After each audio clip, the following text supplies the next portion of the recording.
Hi there. I hope you're enjoying listening. You can hear the rain. I'm trying to give myself a nice oaky timbre.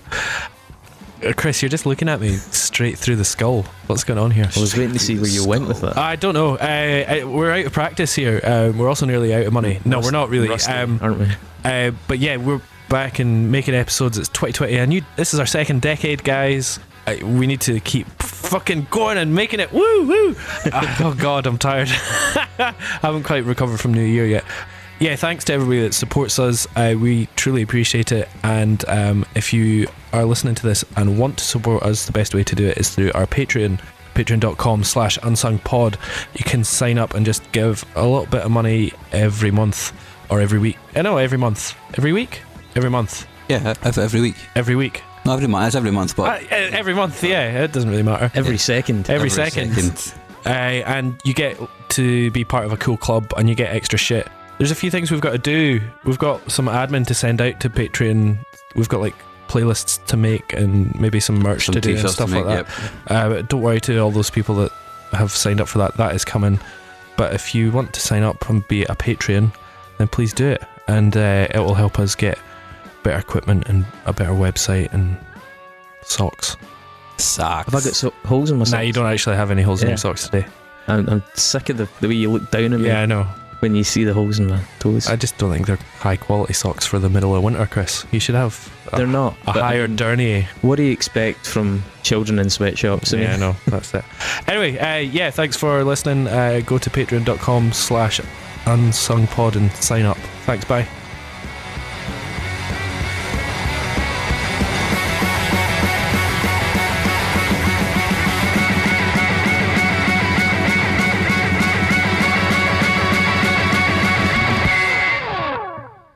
Happy New Year! Happy New Year! 2020. A week later than anticipated. Yeah, the hangovers were just so fucking strong. Yeah, no. Well, that Christmas was powerful. special was just too good to condense into 2 episodes. Well, indeed, I know. And too long, but that works. We're back on the first week of January, and it is howling hello outside. to everybody. It's fucking awful outside. This is what Scotland does. It's so wet and so dark. Absolutely biffing.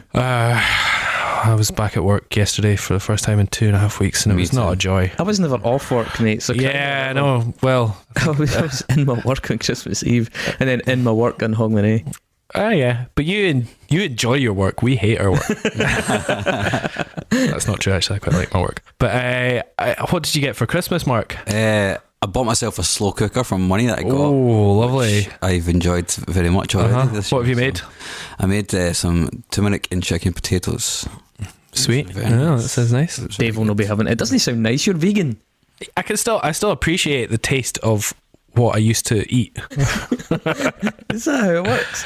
Yeah, I mean, I can fantasize about the past taste. Well, that's how you survive. I don't like suddenly go, oh, I fucking hate bacon rolls. I love bacon rolls, and I had 31 years of truly loving bacon rolls.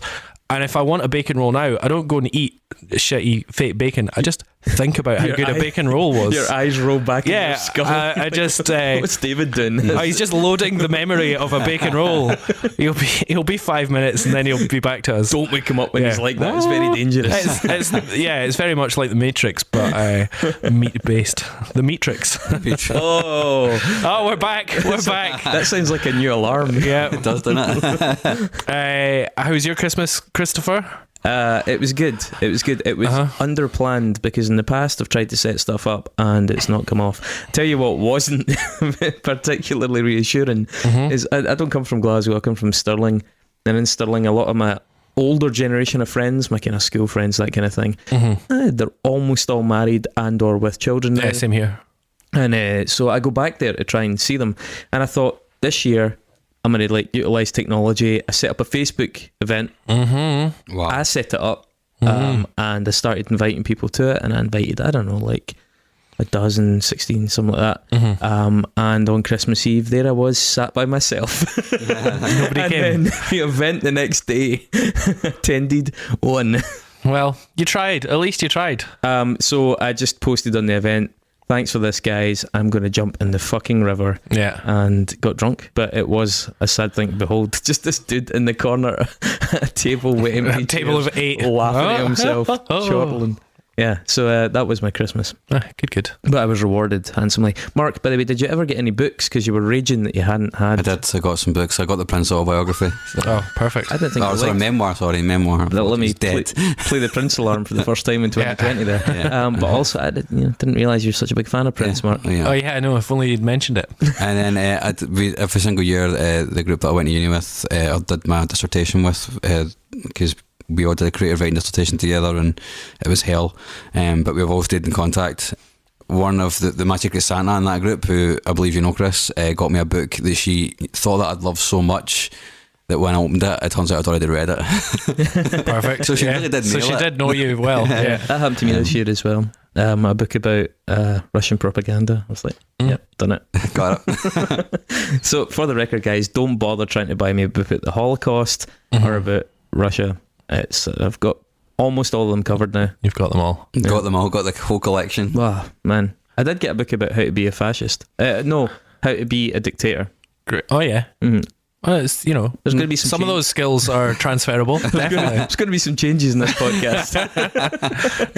We're going to streamline. I was wondering about the German shepherds at the door and the barcode that I had to get in. The great replacement begins. Yeah.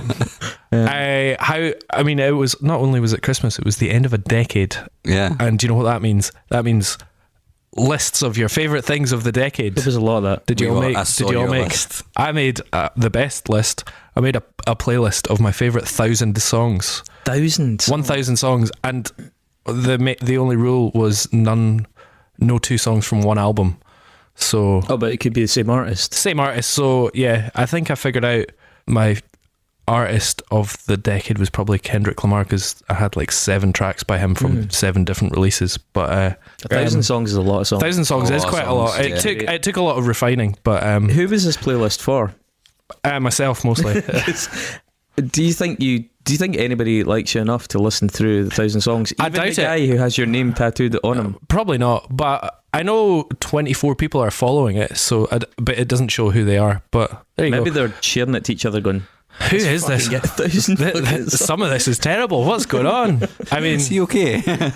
I mean, yeah, it's probably the only playlist that's going to have Carly Rae Jepsen and Cryptopsy in it. Yeah, so, and a lot of nails. Well, as many nails as I could fit. Yeah, as much nails as allowed. Yeah, at this particular moment. They're recording a new album. Do you know that? Yeah, it doesn't take long. Or you'd hope. Yeah. 5 minutes. Yeah. Is that because we've not got long? Yeah.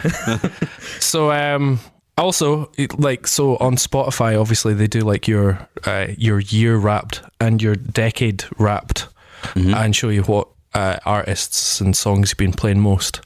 And it just so turns out that we are tonight covering the artist that I played most between 2010 and 2020. Oh, really? No way. Yeah. That's interesting. Apparently so. It's my most listened to band.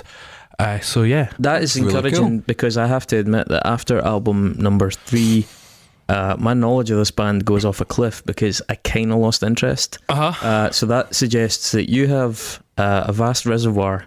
Well, funnily enough, so we're doing album number 4, and I think that's when you don't really need to keep listening after that. But Interesting. We'll talk about that. I mean, there's a lot to be found, but we'll come to that. Yeah. So as per the first show of every year after we've done the Christmas special, we don't tell you what we're going to do the next time, and we're trying to come in with a big hitter to kind of wake everybody up again. David, you care to do the honours? Yeah, so we're going for Deftones, and we're going for their record Deftones.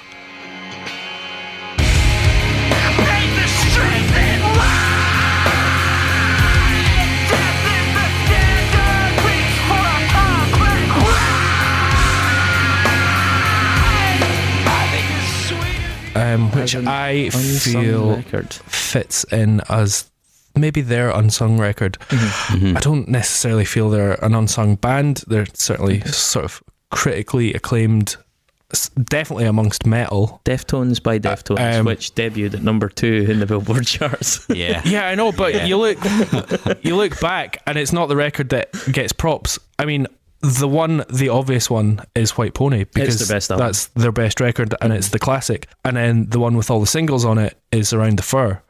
It's And only then, got 2 singles on it.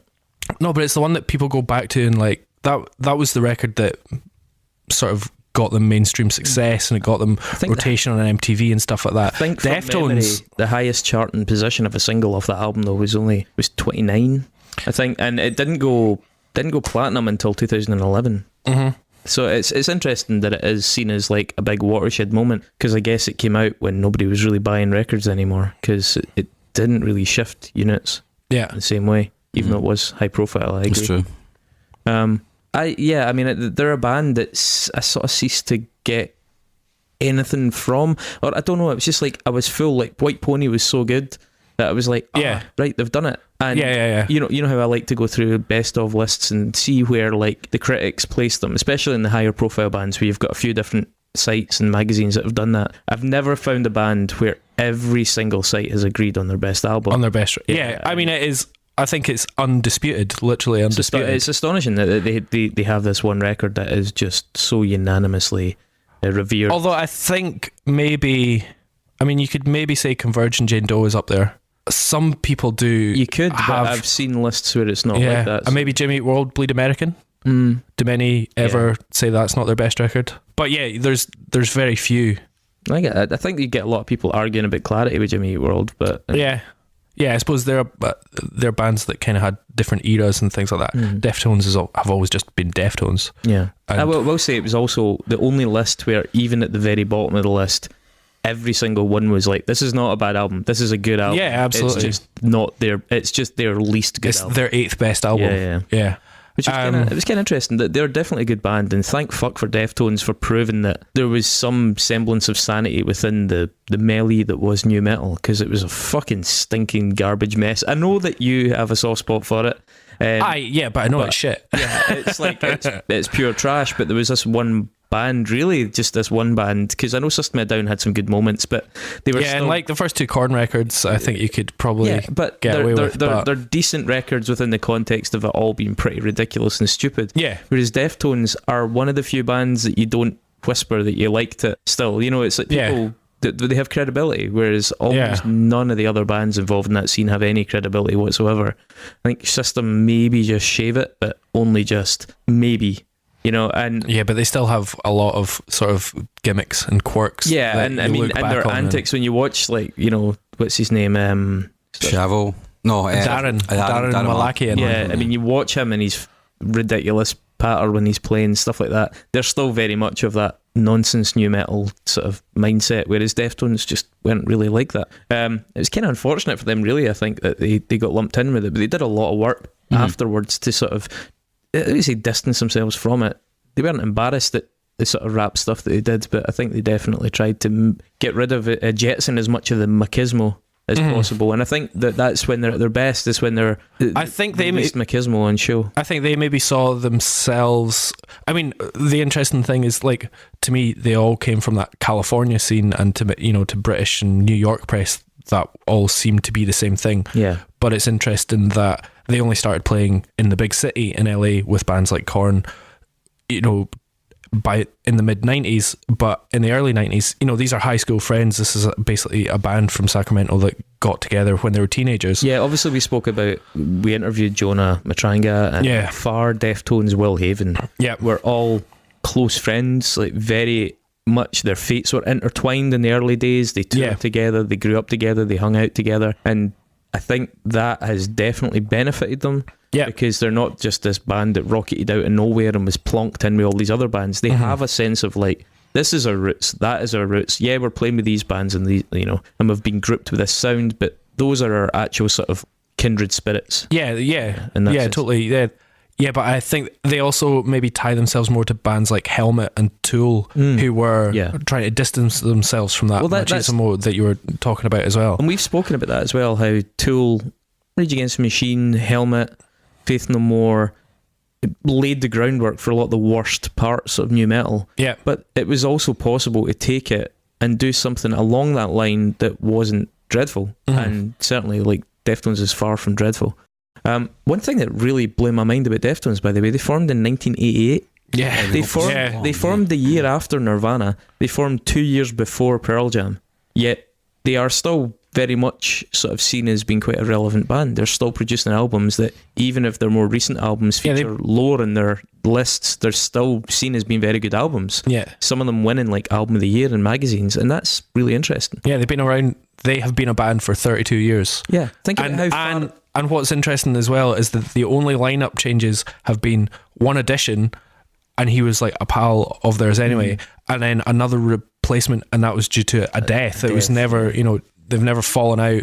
Oh, well, they've fallen out, but they've never split up or had members leave and, become a sort of session band or whatever. It's crazy because when you think about Nirvana now, they are starting to get to that point of like distant memory. They're starting to get to that point of like, wow, yeah, absolutely. Remember the era of Nirvana? Like there's people playing in our venue that were never even close to being alive when Nirvana were a band, and yet you look at Deftones, you're like, man, they formed less than 12 months after Nirvana. That is pretty crazy. And Deftones are only 2 years younger than I am, which is weird because I feel like they came out when I was a teenager, but yeah, it's odd. Yeah, I guess because of that, because they formed in the 1980s or late 80s, one other thing that really set them apart was that they very early on made clear their love of like that sort of new romantic pop.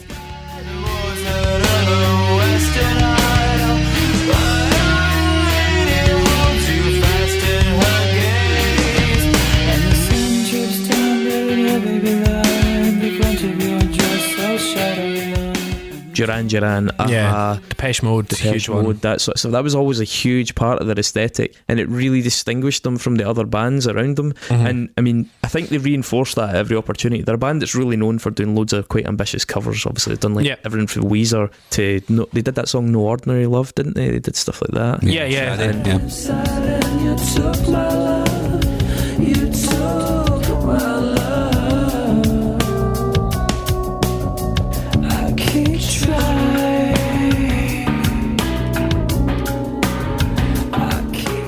Yeah, they've done Shadow. They've done like all kinds of like interesting covers, like the cover of, we've spoken about it on the Christmas one, the Chauffeur by Duran is outstanding. Yeah, and Simple Man by Leonard Skinner.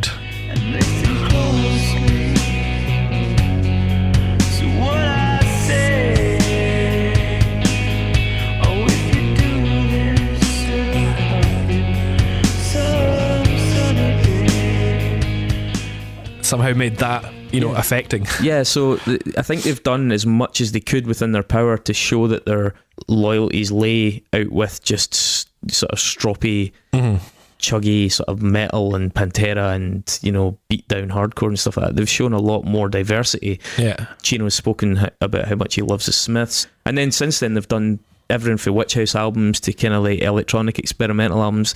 So they're clearly a band that was aware of not wanting to be pigeonholed and seem to have fared pretty well in that sense. Yeah.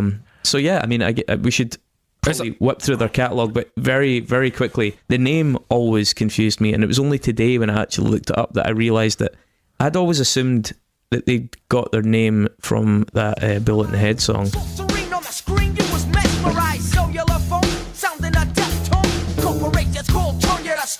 Until I realised that, first of all, he doesn't say Deftone, he says Death Tone in that message, and the band had already formed years before. I just never, I don't know where I picked it up, but I figured that was it. However, Deftones did give the name to Soulfly when Max Cavalera joined them for that song. Is it Head Up? Yeah.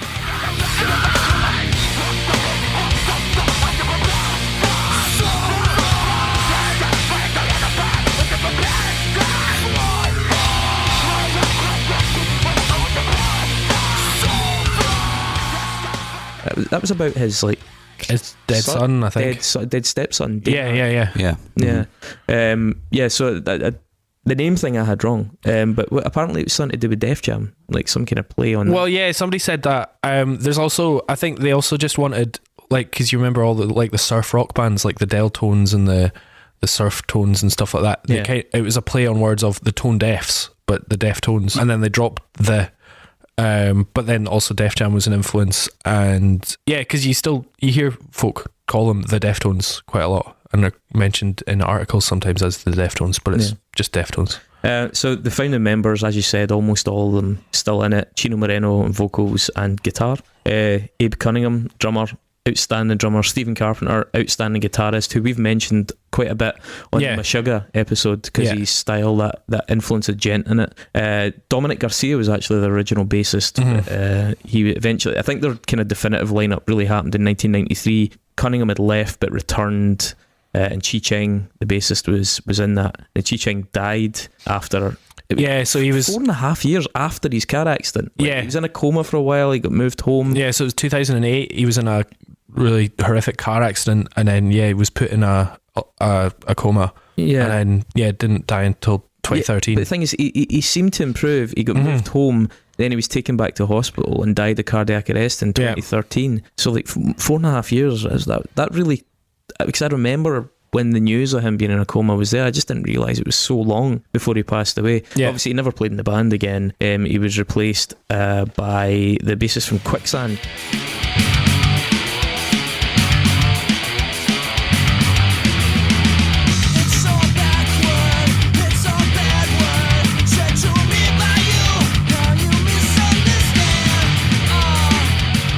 What's his name again? Sergio Vega. Sergio Vega. And so actually, he was at a pal of theirs throughout the 90s. Quicksand was a big influence in the band as well. Quicksand were a terrific group. And so he came in to fill in for Chi, during those years in a coma because they just didn't know if he was ever going to make a recovery or not. Yeah. He also played in Glassjaw for a bit, Sergio Vega. Yeah. I mean, I only know him from Quicksand, who I like very much. Yeah. Frank Delgado, their sort of DJ guy as well, he joined officially in the late 90s, is that right? He joined just after Around the Fur, I think, officially, but he did feature on Around the Fur, but he joined the band after. Yeah. And I didn't know this actually, but although it does ring a bell, maybe I did know it from when I was younger, but they had a 15-track demo that came out in 93 that featured a lot of the tunes from their first album. It was called Like Linus, which I assume is something to do with Charlie Brown. I imagine so, yeah. But so the debut, Adrenaline, it took 7 years for them to get this album out. I mean, they've been playing the songs for a long time before that. Yeah.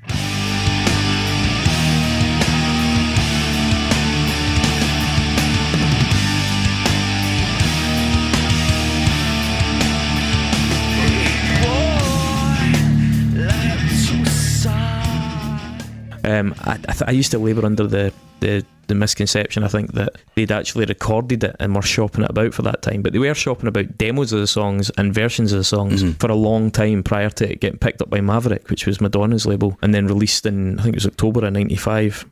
And 7 years is a long time to be a band without having released an album. I can say that. Aye, having definitely been in a band a long time without having released an album.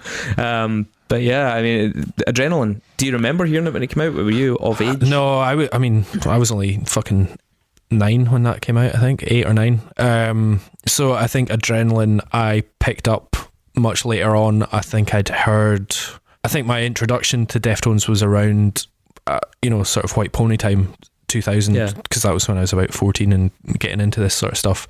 I maybe heard My Own Summer. Do you know what? In fact, I think My Own Summer Shove It was on the Matrix soundtrack, which introduced me to a lot of music. Yeah, so that was on Around the Fur, and then I got White Pony, when Back to School came out and stuff like that. And then I went back and got Adrenaline. Yeah.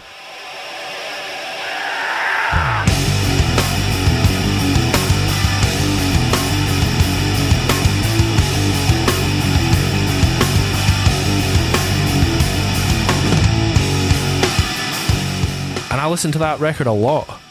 It reminds me of being really cold because I had a really cold bedroom. And I listened to that record on repeat an awful lot. Yeah, so it's produced by that guy Terry Date that you mentioned with a Funeral for a Friend. Is that the same one? Yeah, same guy. Yeah. So he did the first 4 records here.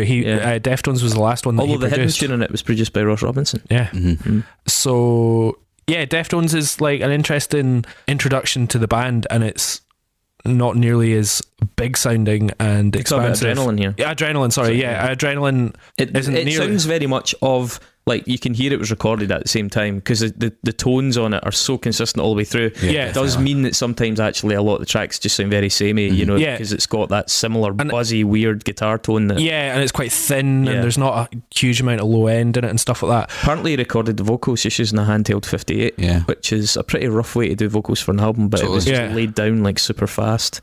Some kind of standout tunes in it. Bored, the opening tune was always I love pretty that strong. track. I mean, I got into this backwards from Around the Fur. I got Around the Fur from Virgin Megastore in Stirling, I remember, and then got this pretty soon after.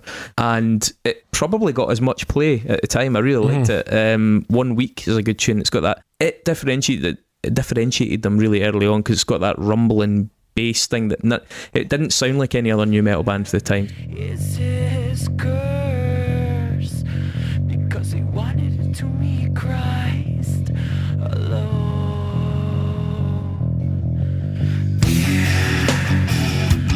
You're no good. Some of the other tunes did sound kind of new metal-y, that didn't. It does have a lot in common with bands like Quicksand as well. Lifter has the track has a really helmety riff.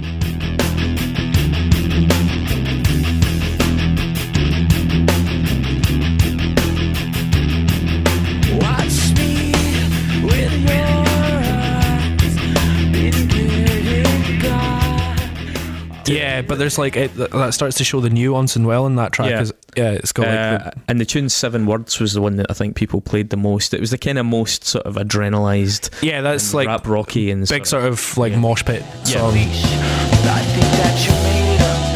I think that your mind is gone. I think you should have glorified. Now you're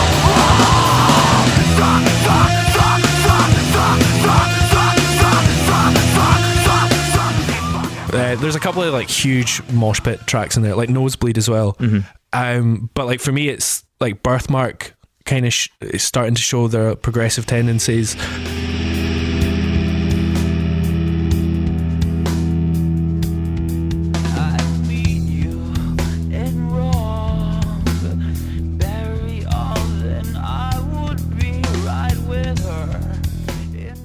And then the last two tracks, Fire Reel, and then the not untitled sort of hidden track. Is it called Fist?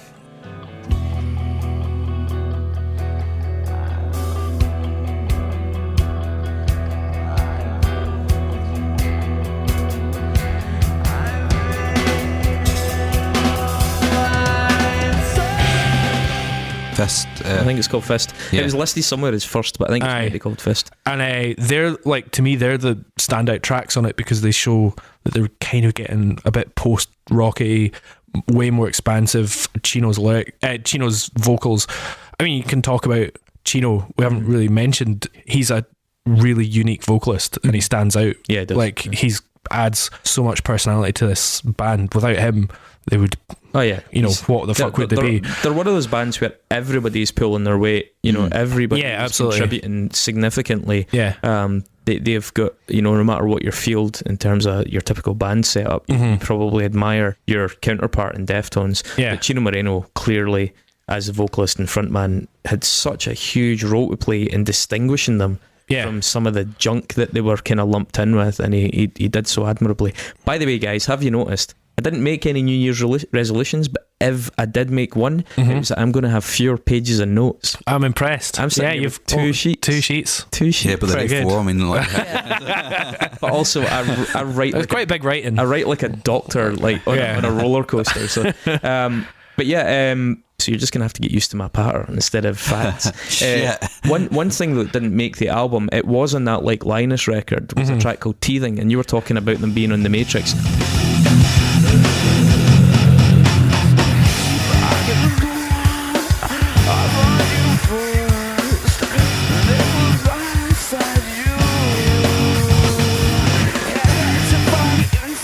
Yeah, Teething appeared on the soundtrack to Crow 2, City of Angels. Yeah, that's right. And what a dreadful film. And they were playing it in the movie. The Deftones actually appeared in the movie. I remember, I really liked it. Yeah. I mean, I was gullible. I was a mug.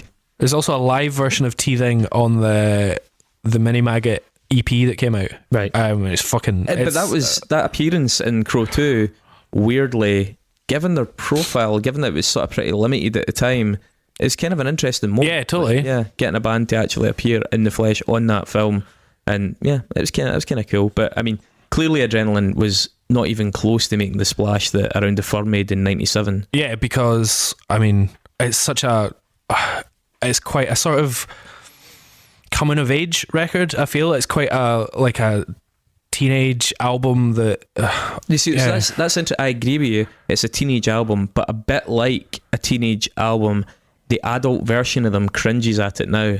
For example, even just the cover, the kind of top-down shot of the girls covered in water in the bikini, like Chino Moreno describes it as horrible. Right? And I think he describes it as horrible because he's like, it's crass. It doesn't really... It represents new metal much more than it represents the guys from Deftones. I think they kind of maybe just went along with the flow a wee bit there, a bit juvenile. Because it is, looking back in it, a bit like, right... Yeah, what's the point? What does that mean? What is this doing? It's nowhere near as artistic and sort of like... It just doesn't really seem to sit with them, and I think they concede that now. And I think some of the music on it probably is guilty of the same. I think it's good, but listening back to it, some of it's dated better than others. For sure. Yeah, I'll be honest, I don't have a lot of time for the big singles on it. You know, do you know what? It's the album tracks that really stand out for me. The singles on it remind me a wee bit of the big singles on Nevermind. Okay, and I love Nevermind, but Smells Like Teen Spirit and Lithium. Yeah, who the fuck wants to listen to them? Well, that's it. They've been so overplayed. Yeah, I mean, Be Quiet and Drive is a fucking great track, but I've heard it a lot.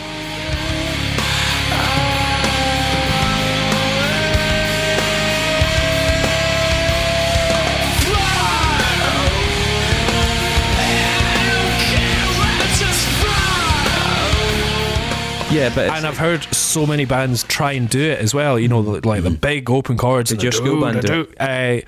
No, but the band after that just basically tried to make a whole band out of that song.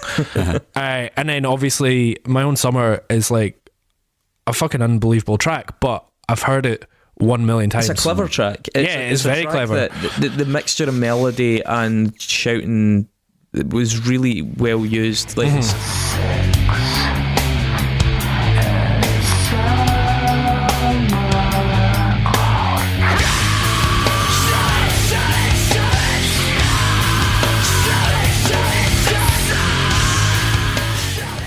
it really did show they were like made of different stuff than the folk that were trying to sound like them. You know, like one of the bands I think that really tried to sound a lot like them was the band Taproot.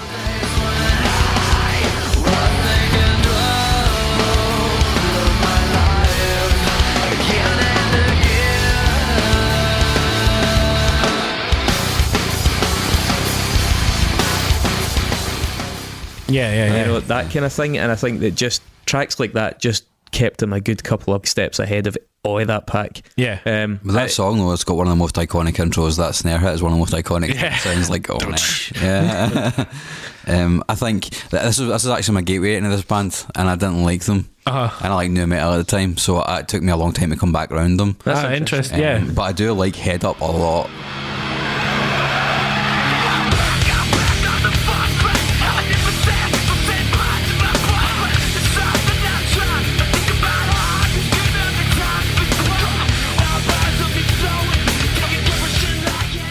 Oh, I mean, that's on reflection of listening to this record. Head Up is a really cool song. That's the one with Max Cavalera in. It's Dana Wells was the name of his stepson, who was also a good friend of Chino Moreno, which has kind of made sense for the collaboration.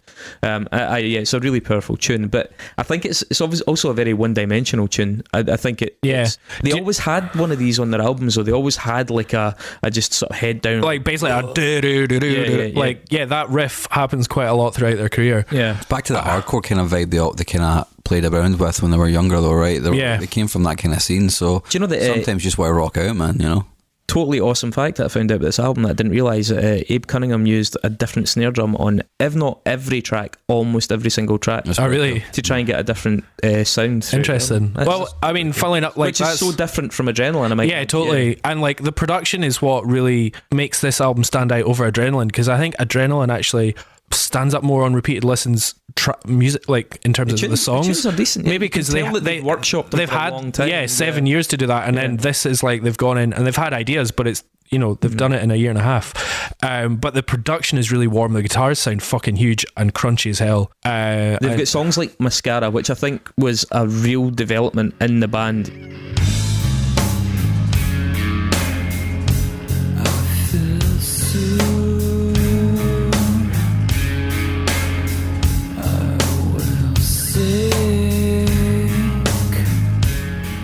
that kind of moody, sinister, dark, gothy. Absolutely. I think Mascara is like the turning point for them in that it tells a story, and it's self-aware, and it's using a character, and like there's a narrative to it, and there's a fucking plot twist in a song. And how what Korn song has a plot twist? Yeah.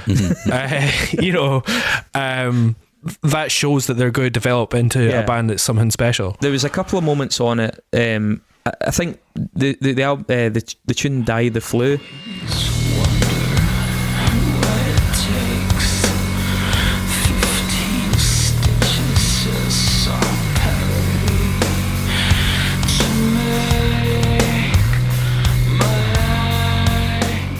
I think it's another interesting one because it's subtle. The only thing is, at this stage in their career, they always felt the need to go for a big chorus. Yeah. They couldn't do the subtle thing and stay subtle. Yeah. And as they got a bit older, they got a bit more confident, and they could keep the track down and go for the duration of the song, keeping it subtle. Yeah. They didn't need to explode into the big chorus. It's not a bad song. Do you know? I think "Die the Flu," that funnily enough, that bass line was then used by the Doves in a song. Like pretty much, the Doves stole that bass line and made it into quite a good track. Actually, it was only a B-side, but I don't believe you. Also, the Doves are the athlete. No, the Doves. The Doves have a really good song, and it's not on any of their records, and it's because they ripped off Deftones. You are still drunk from you. Can I just something I want to add? In you saying like they always want to go for the big chorus in these first two records. I've been reflecting on this a lot recently through the albums, the bands I like and the albums I've been listening to, and also writing music myself. It's really interesting how bands learn to write an album sometimes quite late. You know, to learn how to like having the tension, the pull, the push, the pull, the different elements. Aye. And Deftones obviously got there with the next record, but I think it's remarkable. Like, there's not a lot of time between this and White Pony, right? There's really not. No, not really. But if you think about it in terms of like learning your craft, and then think like clearly by bringing Frank Delgado in as like a proper like as a fifth musician, he's only additional personnel on this record. Clearly, like sharpened up their musical nous in a huge way. I think. Just expanded their sort of sonic palette as well. Yeah, but I think there was also a sense that the people in the band didn't want to get pigeonholed. I think there's like a deliberate attempt here to demonstrate that they were more multi-dimensional. Yeah, because 97, that's like the beginning of the new metal boom, exactly. And you've got bands like fucking Spineshank and Head Planet Earth are coming out and like and taking over. They clearly they were still doing chunks of that. They're still big. I mean, I think the track Rickets, although it's got a great riff in it, is really close to Spineshank vocals.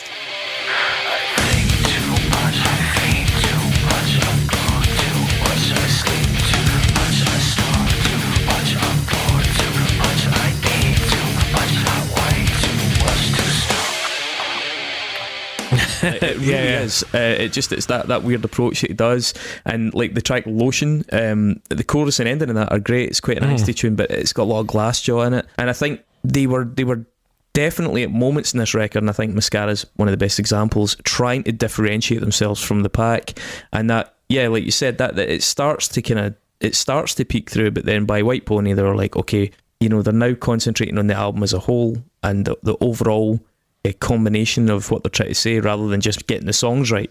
Like rather than just focusing on the song as a unit. Yeah, they've got in now the records. Yeah, What absolutely. I find quite interesting is the fact that like you said, it took them like 7 or 8 years to release their first album. A lot of bands would take that time and release like a fucking stunning first record. Yeah, and they always said they were on the road for 2 of those 8 years, right? So Deftones are like the epitome of like a late bloomer when it comes to a band, really, if you think about it, right? They don't feel like that now when we reflect on it, because they're quite current to us. They still are quite current, but we came into them quite late in our lives. But I mean, they must have been in their early 20s when they released White You've Pony, also got to remember that I think they all enjoy the weed and they also love skateboarding. So I think for maybe like early 90s, they were probably just having a nice time, and Deftones was a thing that was happening. Yeah, it was just part of their lives, but it wasn't their main focus. Stephen Carpenter said that his biggest advances in guitar came after he'd been hit by a car when he was skateboarding, and he was basically stuck in his house, and he just sat really trying to like improve and keep himself active in that way. Before we move on from Around the Fur, I want to make an honorary mention of something, and it's something the band actually did very well, because the secret track on Adrenaline is good, the one by Ross Robinson. The Damone, the secret track fucking Around great. The Fur, I think it's the best track on the album. I absolutely rate that track highly. It's aged probably better than anything else on it.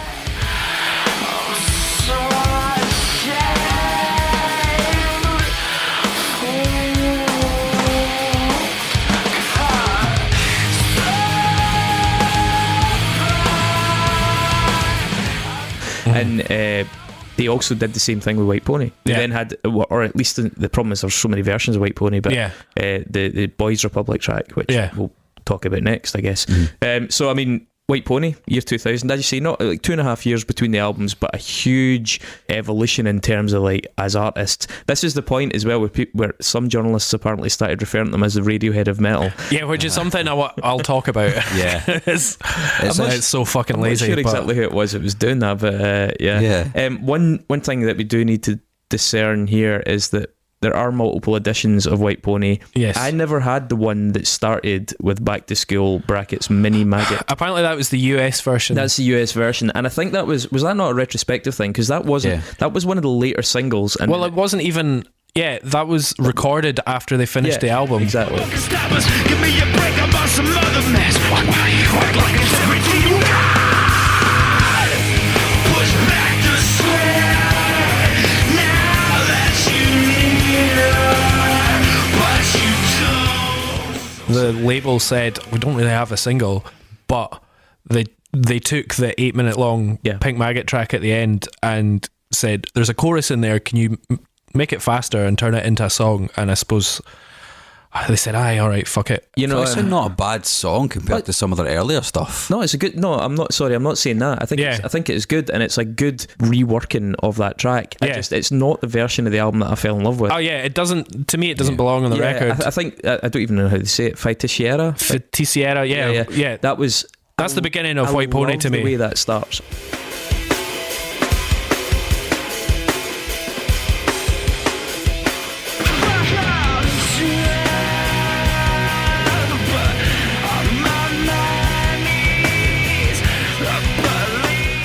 Such a great fucking start to that album. And so when it changed, it fundamentally changed something about the record. The record became less about the art, and sticking the single in the start made it a bit more a commercial thing. I much prefer, I'm sentimental about it, but I much prefer that kind of purer original version. I totally agree. That is not knocking Back to School, although I fucking hate that subtitle of Mini Maggot. It's so Slipknotty and shit. Yeah, but it's only because they've taken Pink Maggot and made it smaller. But yeah, it does have that sort of Slipknot connotation. Yeah, that Feiticeira, that big, yeah, like this sort of, it's just such a sexy, weird stop-start.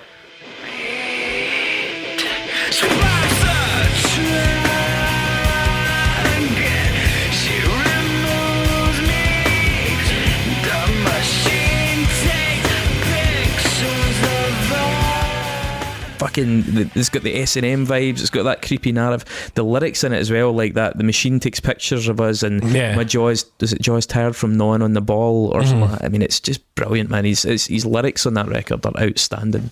And you want to know, actually, see that record, I remember I got that the day it came out, and it's the longest I've ever spent trying to decide a musical purchase, because there was two versions of it. There was a bumper version, but it was about fucking £6 more, and I only had a limited income to spend, limited disposable income at that time. I remember standing on the back wall of Virgin in Stirling staring at the red and black versions, trying to decide, is it worth me paying it? I must have been there for like 40 minutes, and they had a listening post, so I just kept saying, is it worth it? But I ended up getting the one with Boys Republic on it, the secret track, which is fucking brilliant. So good.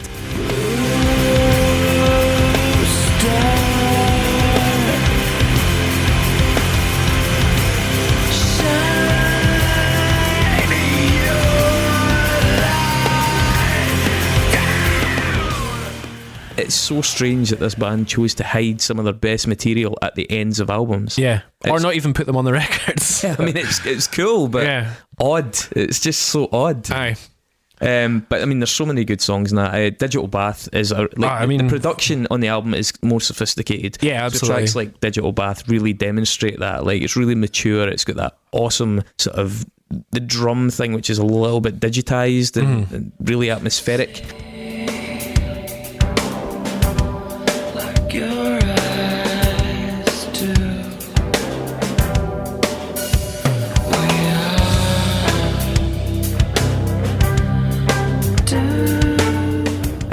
it's weird that it's a more digital record and yet also sounds more analog. It's got like a beautiful sort of organic quality it's more running dynamic. through it. It's just totally. it's just got more. It undulates more than the other records, and I think it's one of the first times. I mean, okay, it's ironic given that Elite, the track after it, is completely opposite. But Digital Bath really abandons the machismo in a big way. Because I had friends, like female friends, who were kind of flirting with new metal, but they couldn't quite get into it. And they got massively into Deftones. Yeah. Because Deftones were one of the few bands in that genre where you have moments where the machismo was just not there, and it didn't feel alienating. And I think tracks like Digital Bath broke them through to a crowd of people that were a bit more discerning. It's the one. It got the Placebo fans on side. Yeah, I feel exactly. And then but they follow it with Elite, which is just as heavy as you can butch get. track on the record. I think on that album, Street Carp is possibly the best ever song.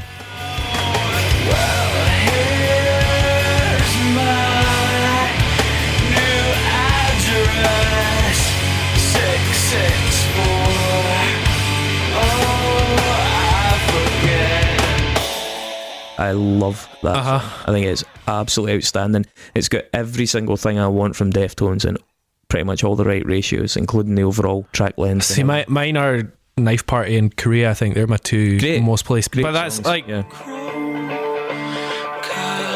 sit inside my bones. All the fiends are to me, like this album, just you have your favourites. It's pretty much perfect no matter what. Is it? What's the one that's the video is them at like a house party? Because that was the Is that Changing House of Flies? Change the House Yeah, Flies. yeah. That's their biggest single.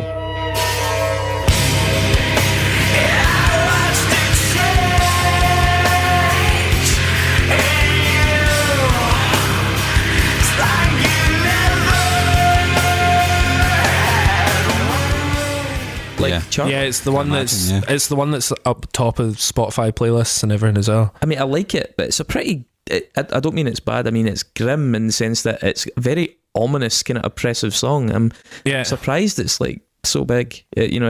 Anyway, Teenager is the first time they do a subdued song and don't explode the chorus.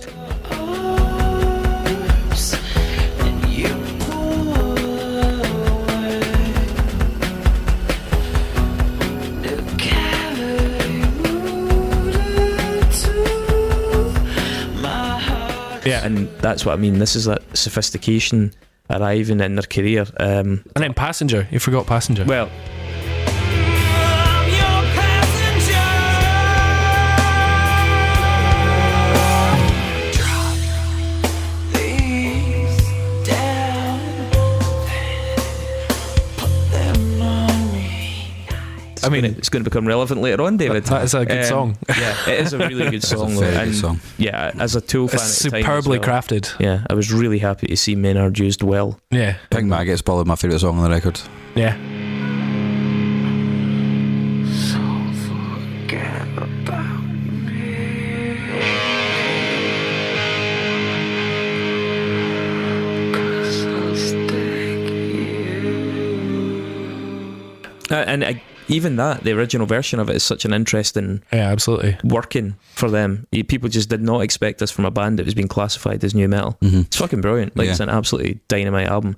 After that was Deftones, the one we're going to talk about. Yep. Now this is when my knowledge really starts to wane, because I will say Deftones, I think, have done a lot of stuff that is, I don't mean it's similar, because they have tried to vary it and they have done interesting things, but there's no longer, I don't need anything from them, if you know what I mean. Well, right, this is what I want to talk about. So 2006 was Saturday Night Wrist. Saturday Night Wrist. And then they did Diamond Eyes 2010, Kono Yoka 2012, and Gore in 2016. They also had the Lost album of Eros in 2008, which was the album that they were doing when she had his accident, and they abandoned the recording of that. And it's sort of this mythical record that Deftones fans are going, will you ever release it? Will you ever because not? it was apparently quite aesthetically different. Yeah. And there's some tracks that are kicking about. Like there's a fully finished or fully completed song, which is Fully completed. fully, and it's I think it's called Smile. Growing and shooting away.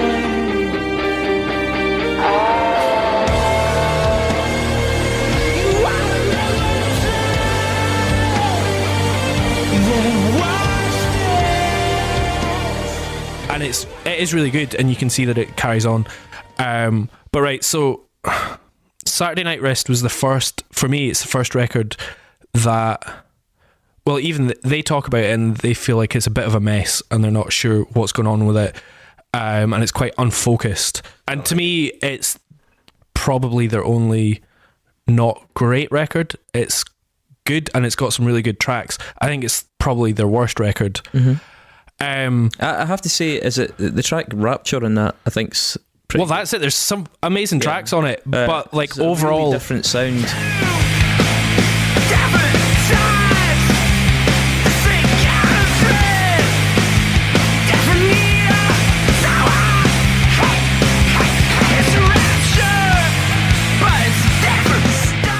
They have some really good tones on it, definitely. The Hole in the Earth one, the first one's Hole in the Earth is great. strong. Like Kim Dracula is a really good track.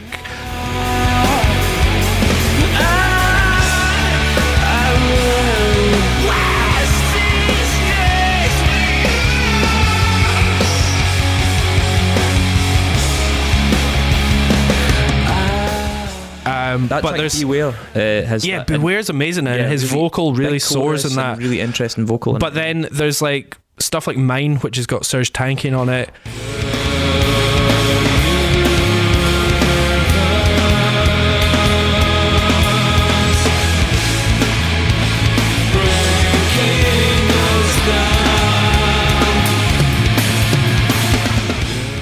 Up, up, down, down, left, right, whatever. Does anyone know what game that is? It's the Konami code. Ah, okay. Yeah, and then I think Xerxes and Riviera, they sound kind of like a band slightly lost in their own sound, and it's ironic that we've talked about a band working out how to perfect an album rather than singles, because this, to me, is their messiest album. After what I think is, I mean, White Pony is their perfect album, but I think Deftones is a very, very cohesive record as an album, and I think this one is all over the place. I think they were all over the place as a band, like and they somehow held it all together, and then this record kind of shows that they're maybe coming apart at the seams a little bit. It was a little bit of internal sort of, I mean, they stayed together and they're friends, obviously, but there was a little bit of sort of internal dissatisfaction with each other, I believe. I mean, I also think a couple of members were going through divorce. I think a couple of members had addiction problems. I think Deftones, the album kind of came in the middle of that as well, but it came to a head after that in the production of this. Also, Chino Moreno famously has had some really serious problems with depression throughout his life. Yeah. He was, and drugs. When I was younger, he was, I think, I had a lot of problems with anxiety attacks when I was younger. And Chino Moreno was, I think, the first musician that I really saw speaking about it in a way that I could identify. And as a result as well, he used to get mocked a lot for his weight fluctuating, really svelte, and then he's really heavy.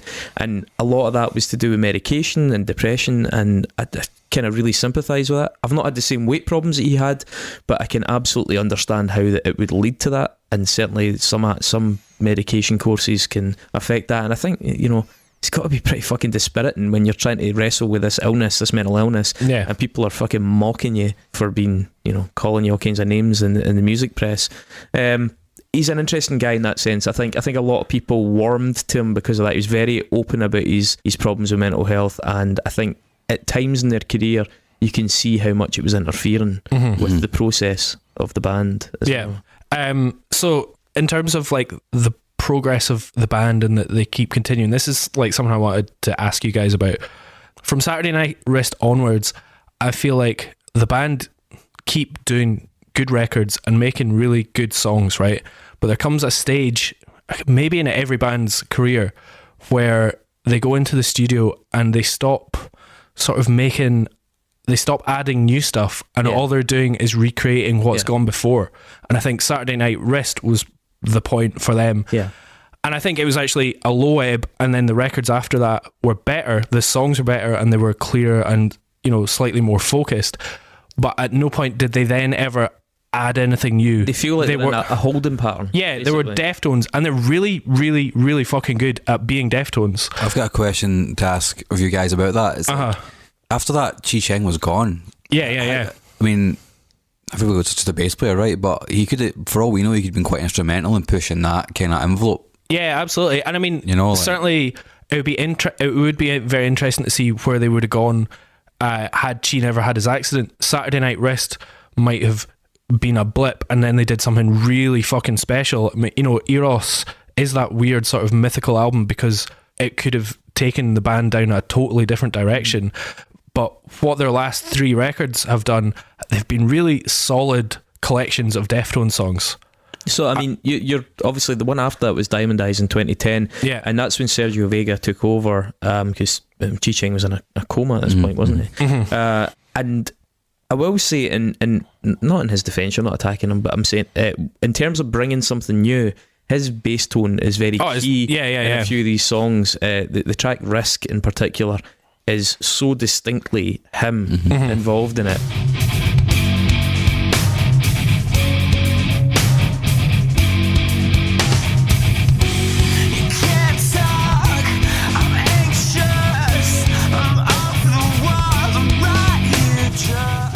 It does give the album a little bit of freshness. Yeah. So I don't think necessarily they were completely stagnating. It's more in the writing of the songs. It's the structure and they seem to be the attempt at the album as well, from start to end. They do try some quite adventurous things within the parameters of these similar songs. Yeah, you listen to You've Seen the Butcher and 976 Evil and things like that.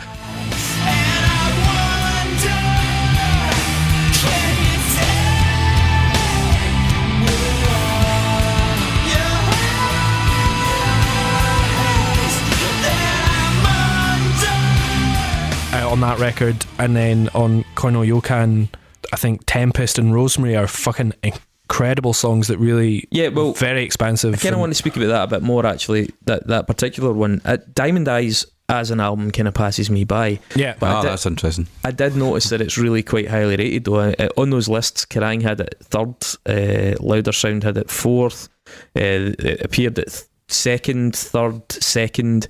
I mean, it is seen as being... Yeah. I mean, Kerrang's description of it is like the single greatest second wind in musical history. I would say it's their second best record. I'm probably one of the best records of the past 2010 and 2019. So that's interesting because I don't... I don't mean that I don't rate it, but I just feel like that album, there's nothing that it does that I don't get from other Deftones. I'm the same with you. See, I think what it does is it takes the stuff from earlier Deftones, from the earlier point in their career, and just puts it through the actual Deftones sound as it is now, and I think that's what makes it more interesting. Well, see, that my point about these last records, and then what I want to think about is maybe other bands that are doing it. Like you look at Converge, or I for some reason I keep coming back to them. I go to Jimmy Eat World because I kind of Bleed American and White Pony were basically my 2 favourite albums of my teenage years. And after Bleed American, they then did Futures, which is a really good record, and kind of maybe similar in to Deftones in being a little bit darker than what came before it and stuff like that. And then after that, they went into that holding pattern. Yeah. And what I'm saying is you could get a really talented bunch of musicians from another band to create those records. Just take everything that have gone before in Jimmy Eat World, or take everything that has gone before in those first 4 Deftones records, and you can come up with the last 3 Deftones records. Yeah, so, it's actually it's going to sound harsh, but it is that argument that I've raised across the 2 years of doing this. Sometimes you're like, is there a time that there is a strong case for the band just splitting, because even though nothing's actually bad, you're no longer really innovating either? Yeah, it's that innovation, because for me, the first 4 records show a clear step forward and a story in the band, and then what the last 3 records to me have good collections of songs. Yeah, but you know what, we're saying this, and the more I think about it, Meshuggah, Iron Maiden, any number of the world's top metal bands. Yeah, you just keep going. Exactly what people want is exactly that. It's another consistently them album. I want an album that's great, slightly different, and sounds badass. Yeah, totally. So I mean, maybe it's just my personal taste. Yeah, I like bands to keep developing, and then if they take a chance and it fails, then fuck it, man, you took a chance. I kind of prefer that approach. Because I think what made this band excellent, especially in the second and the third records, was that they did take chances, and it just blew open the gates of so many other things. Now, funnily enough, how do you pronounce it anyway? Koi no Yakan? Koi no Yokan. Yeah. Yokan, 2012. I think that's their best underrated album. I actually really like this album. Now, just It's a good record. cycling through the rest of their catalogue, the catalogue with which I'm not particularly familiar, there was only one that, you know, when I had it on shuffle, I consistently was checking the screen, like, which one is this from? Yeah. And it was always this one. And there were a number of tracks, Tempest.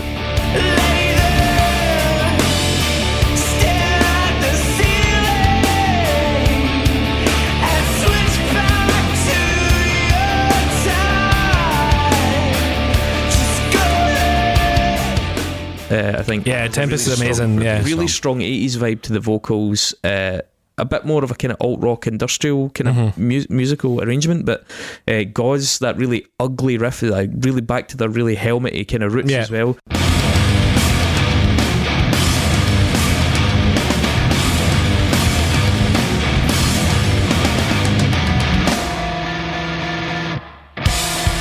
It's a mistake, but go.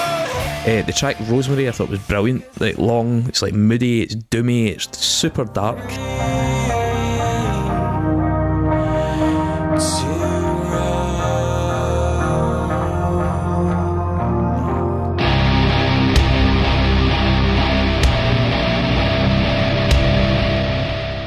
And these are all quite late on in the record, so I think it's an album that stays interesting until the end. I mean, and obviously earlier in it, tracks like Romantic Dreams, I think it's got that big Duran Duran influence in it. I just found that a much more intriguing record. It seemed like there were elements in that they were leaning into, that they'd hinted at, such as the Duran Duran, the 80s kind of like new romantic stuff.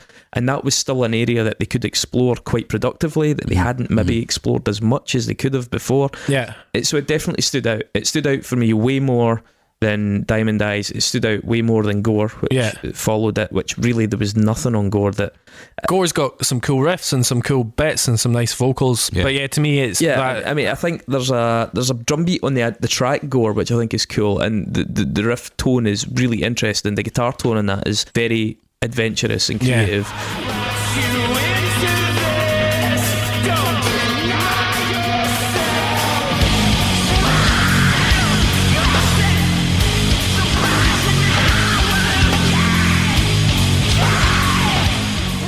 And it's pretty glam metal. It's like and scooped. There's a track, Prayers Triangles. Is that the first one? Yeah.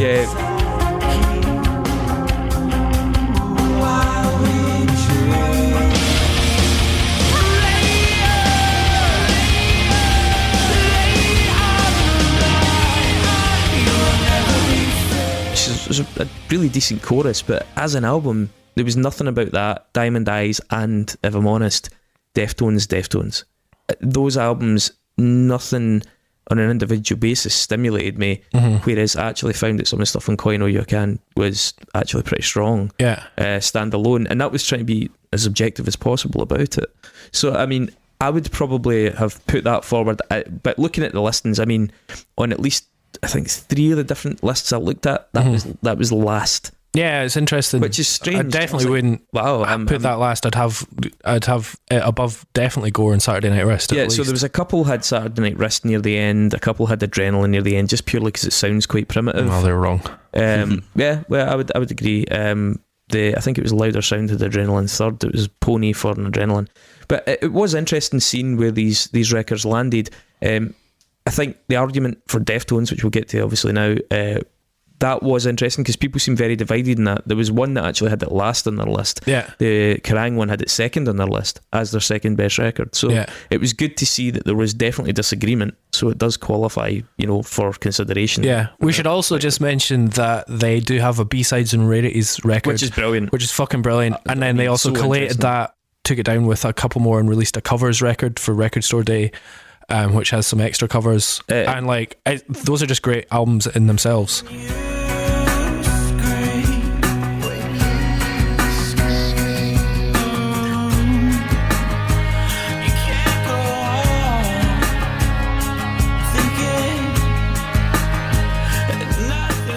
Friend of the pod, Jonah, is on that record twice. Yeah. Oh yeah. In terms of just, I know we're skimming over the last few records a bit, but just to give some nods, general consensus about them seemed to be like Diamond Eyes, for example, kind of apparently showcased that sort of tussle between Chino Moreno's melodic tendencies and Carpenter's sort of heaviness, which is something that is apparent kind of through every record that they do, but definitely on Diamond Eyes. Yeah, it really embodied that in that record.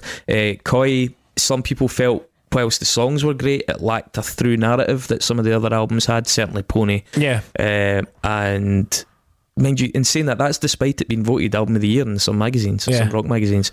And Gore, well, it was more experimental, wasn't it? It was a bit proggier, and it had like electronics, and it did more of that segueing between the songs. So there were definitely characteristics to these albums, but for whatever reason, they just float past me. Like, I don't have a bad time listening to them. Yeah, totally. I never go back to them, really. Yeah. I go back to some of their singles. Definitely, I've got like a Deftones playlist that I'll just put on, and there's like a bunch of tracks from those if I'm in the car or whatever. But yeah, I never go, oh, I want to listen to Gore all the way through or Diamond Eyes all the way through. I think they're very good car records, actually. As we said earlier on as well, it's worth mentioning that they're ostensibly founder member. He wasn't a founder member, but he was one of the definitive members. Chi Cheng died in April 2013, which was between Koi No Yakan and Gore. That was 2016. Apparently, and originally Stephen Carpenter didn't even want to play guitar on Gore.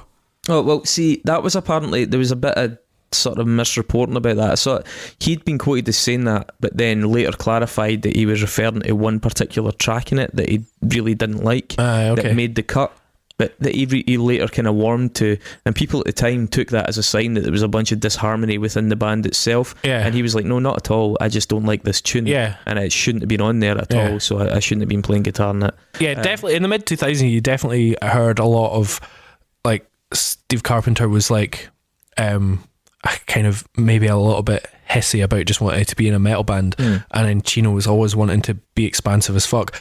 And we should mention that Chino has gone on to be expansive in many records. Have to talk about the side projects. So basically, if you want a band that sounds like Deftones, and 8 albums isn't enough, then you can get a less guitar-y version in Team Sleep. Yeah.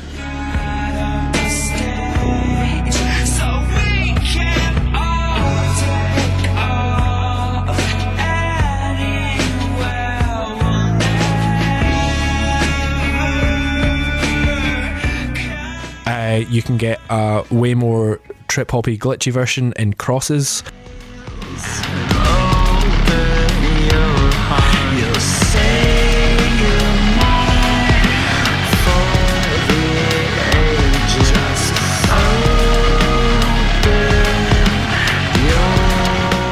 I love that. And you can get and then you can get a sort of more expansive metal-y cross with Isis in Palms. Yeah.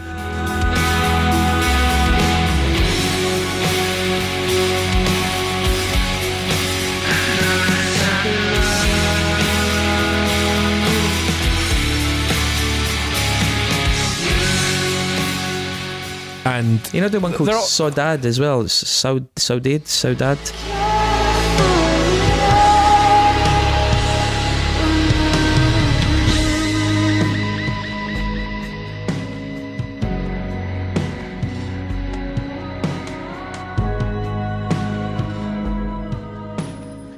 But I mean, Carpenter did a few things as well. He did one called Sol Invicto, which is a more electronic project. And did you know the band called Kush?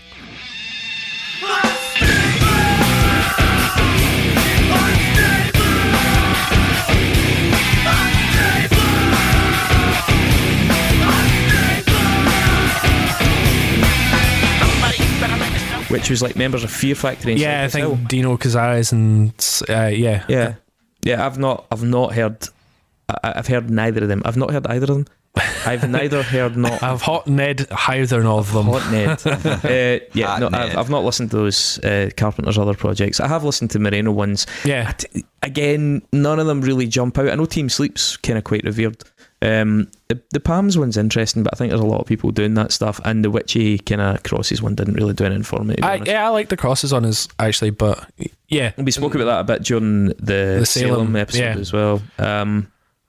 So Why? Talk about the wrong record. So why Deftones? Right, so obviously it came after White Pony, a sort of record that had Good given luck them following that, lads. a vast amount of sort of legitimacy, and they were sort of revered beyond metal. Exactly. That was the key aspect to it. They got credibility. They really did. And yeah, so the new metal scene was dying. It's interesting to sort of think about the context. It came out in 2003, so I think the days of like huge metal were kind of passing, but not quite dead. Like Iowa came out and Toxicity came out in 2001. When was that? Linkin Park? Meteora was 2003. Yeah. So I remember White Pony era Deftones played the SEC, supported by Linkin Park and Taproot, in fact. Taproot, I believe. And then Linkin Park, because Hybrid Theory came out in 2000, and then Hybrid Theory went fucking huge and mainstream. Yeah. And obviously White Pony just became critically revered but didn't sell 40 million records. The Linkin Park album was the biggest selling album of that year in the world, including all pop including bands. all absolutely everything. And so in 2003 I looked, and do you know what Kerrang's top album of the year in 2003 was? Deftones by Deftones. Nope. It was number 19. Number 1 was Permission to Land by The Darkness. So 2003, no wonder that magazine's dying. and 2003 was also the sort of time that the Strokes were getting big, and like indie was coming back in. So was emo was happening, and emo was happening. Like Funeral for Terry Date did this record and then moved over to Funeral for a Friend and stuff like Prophets were a huge fucking thing. They were about to get huge. Still are a big presence in a room. But so yeah, Deftones like had taken sort of 3 years, went into the studio after White Pony and could kind of do like, what the fuck are they going to follow up White Pony with? And I remember hearing it and I was confused. I was like, oh, it's not what I expected. Apparently they spent $2 million on this record. Fuck, that's Guns N' Roses. Apparently Terry Date didn't want to work with them after this because they came in with no ideas and they just fucked around, smoked loads of weed, and they were really slow. And it was a very frustrating time for him producing after producing 3 albums and seeing the band progress. But to me, I fucking love this record, right? They're still a metal band. They could have gone they could be bigger than they were, and the chance was this record. They could have followed up White Pony with, I don't know, they could have gone mainstream, they could have gone down like the Linkin Park route, or they could have done... Well, they definitely started to scale... Well, they'd already started to scale back the DJ stuff on White Pony, because it was dating like fuck, you know? They also, I mean, we've mentioned the whole Radiohead thing. Like, they were always compared... after White Pony, they were the metal Radiohead, which is just a fucking lazy journalist way of saying they're a slightly progressive metal band that think beyond a genre. But yeah, like... There's a... I think maybe as a response, as I was saying about Changing the House of Flies, that's their biggest single at that point. Still. And it's really oppressive, and I think it's quite a negative sounding bit of music. Yeah. They seem to react to that by trying to do a couple of bits of like super posy sort of metal on this. It's like quite... Yeah, but overall the album is really dark. The album's dark, but there's like a couple of moments, like the single wise. I remember reading quite recently that like White Pony was their cocaine album, and like you realise, they were probably taking a lot of cocaine when they did White Pony because it's like so sharp and edgy. And then like this is like their come down album, and they had the chance to like go mainstream or go esoteric, and what they did, they just like, no, fuck it, we're gonna be dark. You could kind of hear some tensions within the band. What's the name of that single where he's in the desert? God bless you all. Minerva.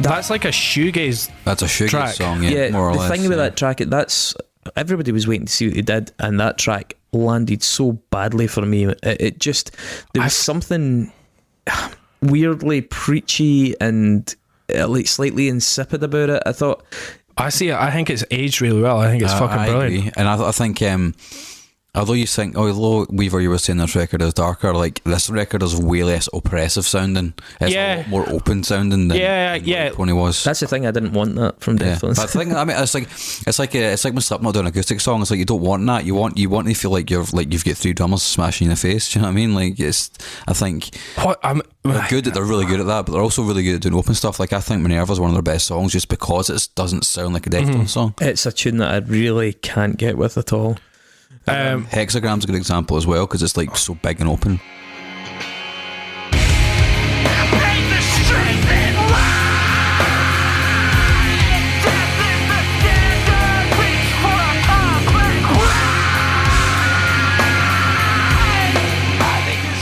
Oh, I fucking love that track. It's just so huge, and like the guitars sound bigger than White Pony. Like the guitars are bigger, they're lower, they're heavier.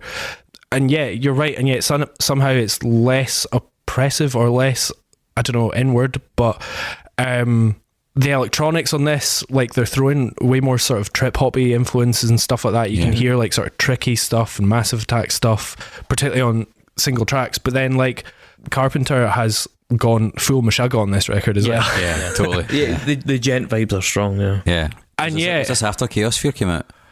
It would have been Chaos Fear was 98, so this was around. This was like after Nothing, in fact, because he's on record saying Chaos Fear is like the best metal record of all time and his favourite record like ever. Yeah, and you can definitely hear that, and that sort of full chug kind of underpins like the standout tracks on this album. And like, I mean, you even look at it, it's got like. Sorry, I was just going to say, did you not say to me that Stephen Carpenter uses some really unusual gear? That's why he's got that really distinctive sort of saturated, choppy sound. He's always been really well known for using Axe effects before anybody else did, so his sound's always been really digital, probably from this record onwards, I would imagine, because a lot of the guitars, one of the reasons I don't like this record is because the guitars sound super digital, and that's one of the things I don't like about their career from now on.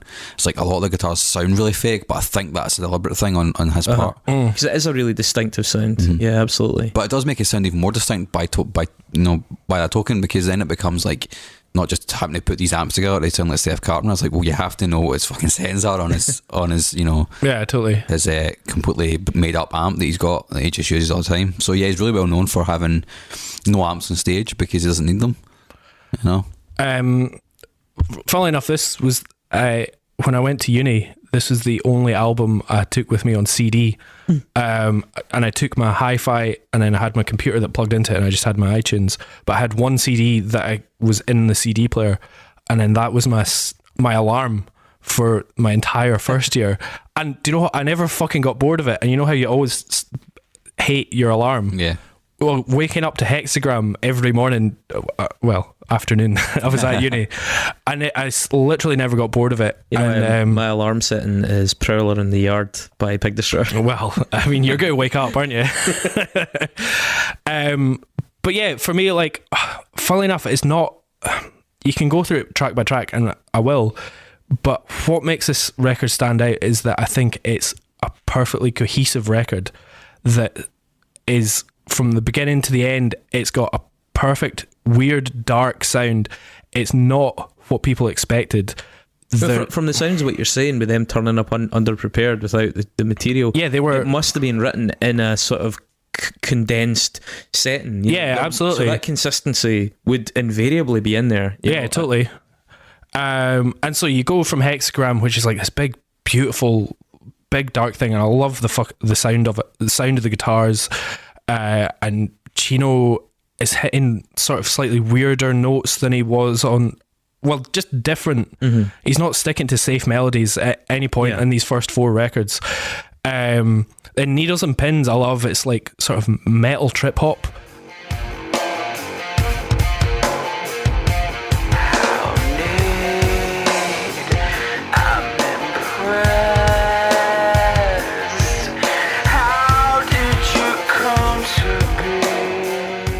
It's like Abe fucking killing it on the drums as always. Then big Steph vast Carpenter guitars. plays drums on that. Steph Carpenter's playing drums on that song. Oh, is he? Yeah. Oh well, there you go. Really weird. But the guitars sound so huge, like, and I love the guitar sound on this. I think it sounds like there's fucking gravy or like cough syrup or something on them. And it's got like that just really sort of simple minimalist riff that like fades out. Sorry to drag us back, but So what was Abe doing while Steph was playing drums? Fuck knows. Making a dinner. rolling a fat one. He plays bass in one of the songs as well. Steph, he's all over this record. What the fuck, Steph? Stay in your lane. Then Minerva, yeah, we've talked about that. I think it's fucking beautiful. I think it's like... I have time for some of the tracks in this album, but that's definitely not one of them. Good Morning Beautiful, I think, is great. Sounds like Far. That song sounds like Far to me. You break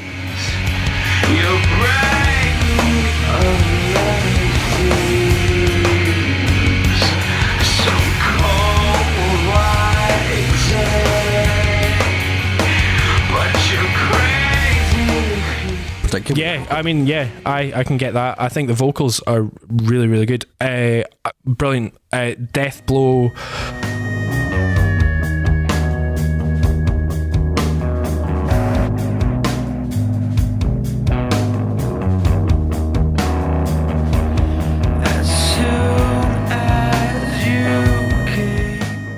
Slow, sad, beautiful. It takes in that sort of the chuggy stuff is starting, and then my favourite track on the record is when Boys Telephone Girls.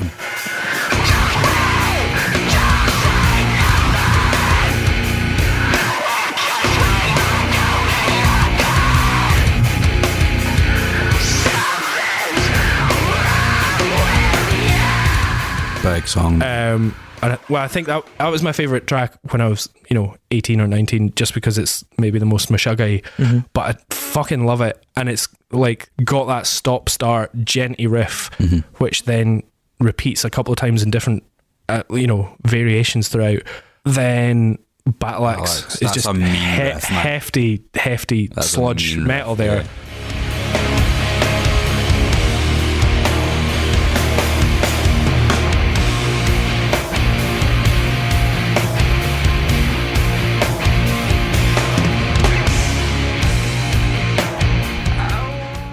Then Lucky You takes it totally back, fully trip hop, and it's kind of like Teenager in that it doesn't explode.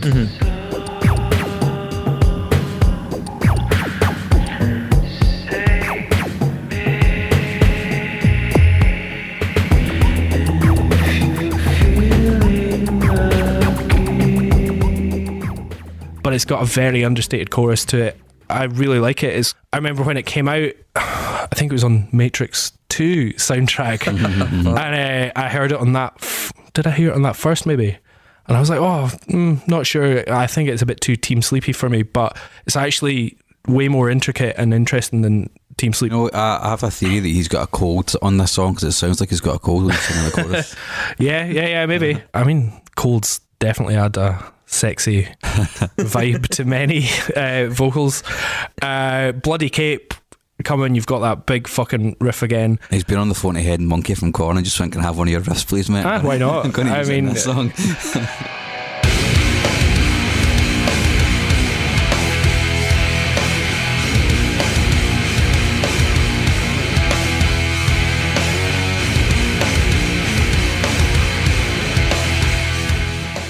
Then Anniversary of an Uninteresting Event, I think it's like a really quiet and sort of beautiful romantic one. It's kind of, that sounds really weird for me, because it sounds really sparse and crystalline in places. Yeah, well, and then it's got the big Blade Runner synth, and it's like, what? Aye.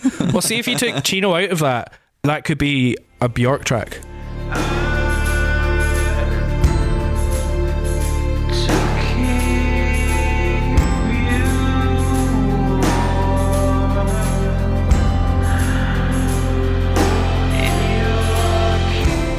That could be a Bjork backing track, I think. It's like really interestingly produced, and I think that's the most interesting production on it. He's a massive Bjork fan. Aye, yeah, totally. And then I think Mona's a really big finish. I think it's a really nice track.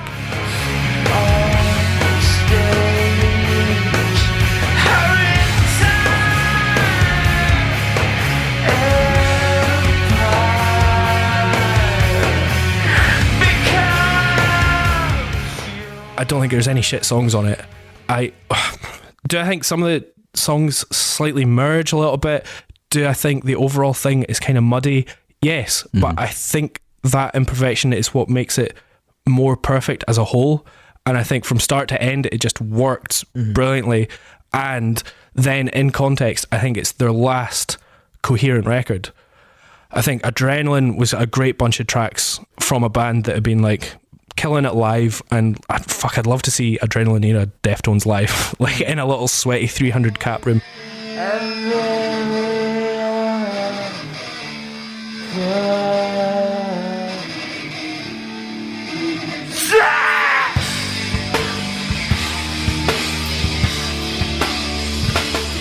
Then I think we've talked about Around the Fur, and it maybe doesn't stand up as an album as much anymore because some of the tracks kind of not aged quite as well.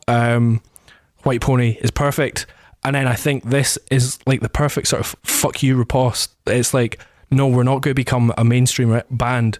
We're going to still be heavy. Our guitarist is still going to smoke loads of weed and listen to Meshuggah, but we are going to. We've been a band for nearly 20 years at this stage. And we're still going to, take in our Massive Attack influences and do what we can. Seems a wee bit like they took their hands off the steering wheel. I mean, what you're saying about them turning up without the tracks written, it seems like they were like, right, we could try and guide this, or we could just see where it goes naturally. So, I think it sounds like a band really confident after White Pony. They're not hands off the steering wheel. They got the sat nav off. Right? But they are going where they go. And I think Saturday Night Wrist then... A Saturday Night Wrist is a band like slightly going off into the Verge, but I think I'm not meaning it as criticism. What I mean is that they hadn't obviously workshopped a whole bunch of ideas and a new direction from the sounds of it, especially if Terry Date was pissed off at their lack of preparedness. Like they went in and they were like, let's just see what comes out of us in a room. And that's interesting. I respect that because it's not over considered. They're not making a stab for like instant platinum success. They're just like, let's just see what this sounds like. Fucking rock star move as well though, man. You don't rock up to a studio with no song. No, I know. I know you can get the money to do it. The alternative after an album as good as White Pony is for folk to say, you guys are going to be the fucking biggest rock band in the world. Let's make something super commercial, and they've not done that. By being underprepared, they've also not done that. So there is a silver lining in it. Well, I just love the fact that they're high school pals, and they're 15 years later, and after one of the most critically acclaimed records of the era, they just take all their influences and they do what the fuck they want, even though they're probably tired, but they're not hating each other yet. And is this the highest placing album we've ever nominated though? Number 2 in the Billboard chart. I'm not sure. I think, it's not their highest. It's not the highest selling that we've done. Definitely not. No, that's their highest placing. I don't think so. I think we might have had number 1. Really? I don't know who though. No, don't know about that. One thing I'd like to ask, I don't know the answer to this. Hopefully, maybe somebody in the crowd does. But after Saturday Night Wrist, we're not doing this in front of a live audience. they moved to Reprise. Yeah. Why was that? I don't know. Actually, I don't know what the move was to do with. I'm kind of thinking it might be something to do with the fact that because Chi Cheng's no longer the band, and maybe it's a different contractual thing. I don't know. Yeah, maybe. It seems really weird because I don't think Saturday Night Wrist performed that badly in the charts or sales wise. No. So. Yeah, but I mean, I also bear in mind though, they were a bit of an anomaly for Maverick early on anyway, and a lot of labels were facing some really intense economics the year this came out, and they were culling all of their kind of extraneous stuff. I mean, this is the point at when Futureheads got dropped. This was the same era, so you had bands that ostensibly seemed to be popular, high-profile bands losing contracts right, left, and centre simply because the labels had lost so much money. Or so much in terms of revenue in the years immediately prior. The market had crashed. So it honestly, I would say in terms of probabilities, it's likely to have more to do with that. Just literally, they were not one of the top priorities for a label that had to do emergency sort of like budgets. Just to answer your question, the Downward Spiral was also number 2 in the Billboard charts. Tied for top place. So, but this is sold way less than Downward Spiral overall. But did it debut at number 2? Because this debuted at number 2.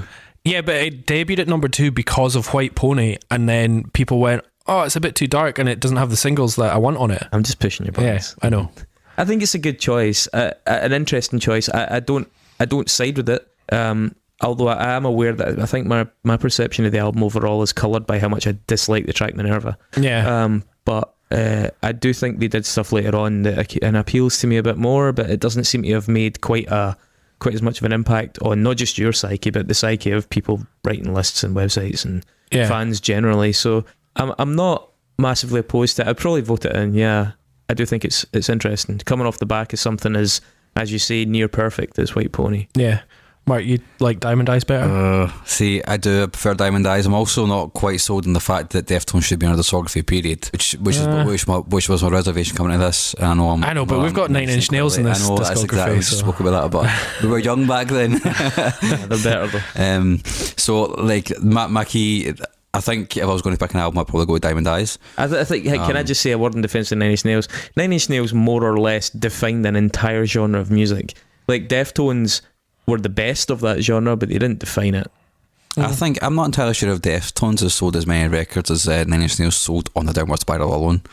That's apples and oranges though, man. That was 9 Inch Nails were releasing that in the 90s when a shit album was selling like fucking 50, I mean, 100,000. I just want to see what you say. I don't really care. Fuck you is what I would say, Mark. Fuck you. No, like, so I would have said if I was going to go for Deftones record, I would have picked Diamond Eyes, but my real kind of qualm is I don't think Deftones should be in a discography.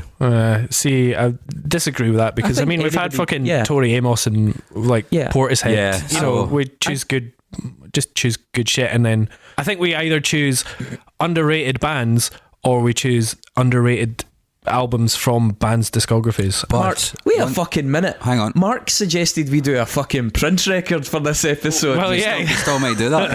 But what I was going to say is, like, you've actually changed my mind with your impassioned defence. Thanks very much. There you are. It's done. It's happened. You didn't let me finish fucking talking, guys. So. Fuck you, man. I hate. Carry on. So I mean, that was like I said, that coming into it, I was like, really, Deftones? Does that qualify? Your and then beautiful words, Dave. You're Diamond beautiful. Eyes. But yeah, my stutters. I'm going to say yes. That was your Oscar moment, Dave. Yeah, it was. I'm going to say yes because of that. Okay, thanks. Well, thanks, guys. You at home should go and vote for it. I mean, we've still got a Nexus to get through here, guys. Yeah. So, because we didn't tell you what album we were doing on our last episode, we also didn't give you a Nexus. We were too drunk to remember it. Yeah. One, to be honest. And we also didn't give ourselves a Nexus.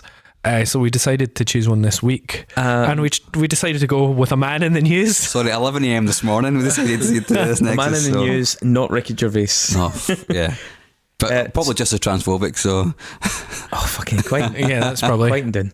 How do you say Qasim Soleimani? Yeah. The now deceased head of the Iranian military force, everybody's Quds favourite and all other Archduke Franz Ferdinand.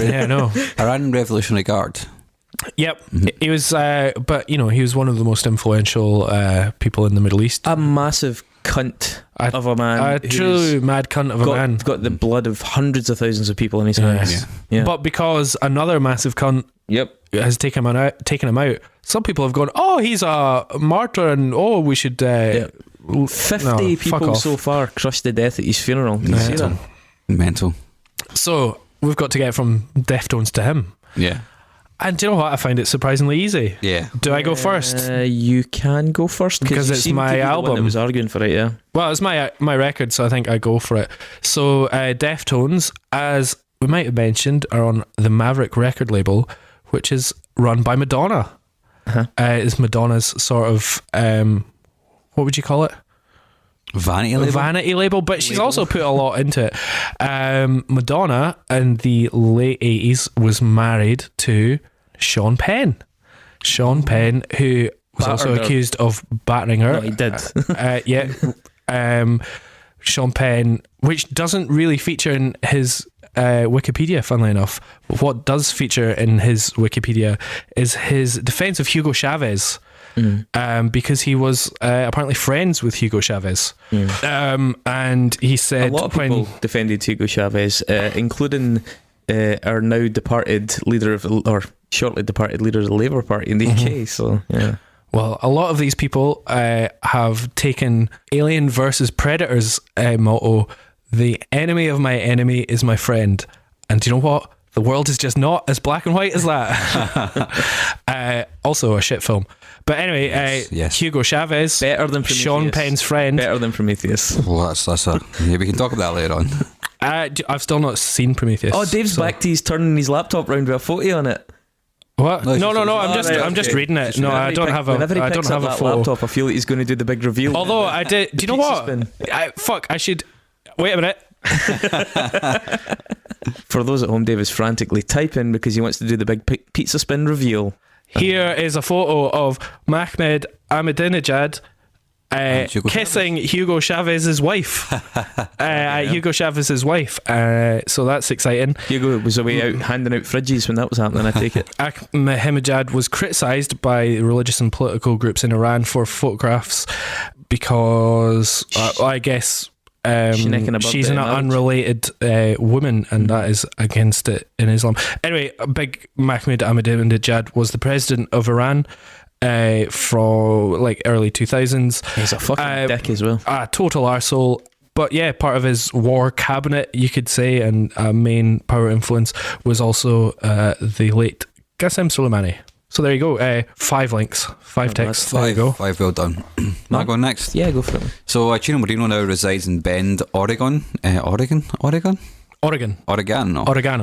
which seems to actually be a hotbed for retired athletes, some celebrities and some CEOs. Apparently it is like one of the most overpriced cities in America for real estate. Interesting. Which is there you go. Phil Knight, the former CEO and chairman of Nike, is amongst residents.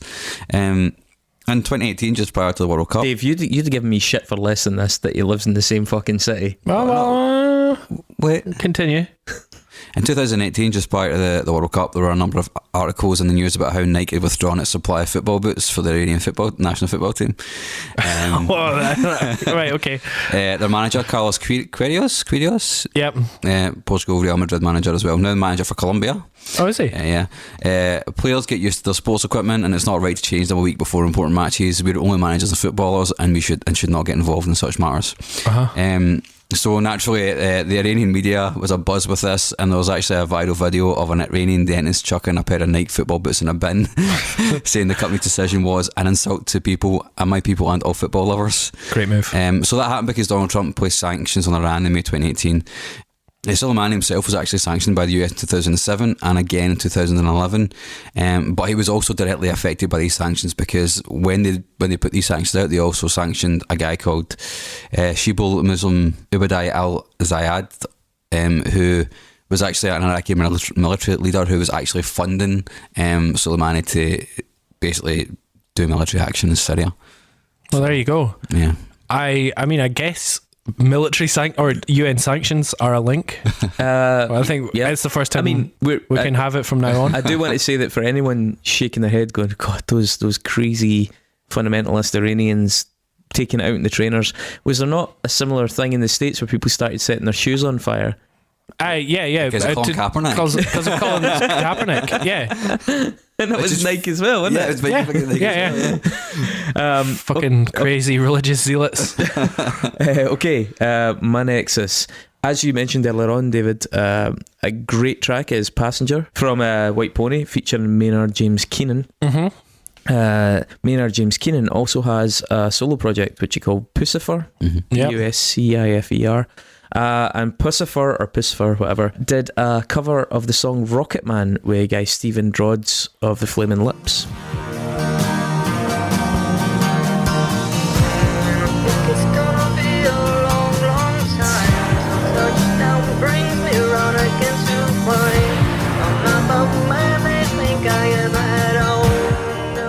Interesting.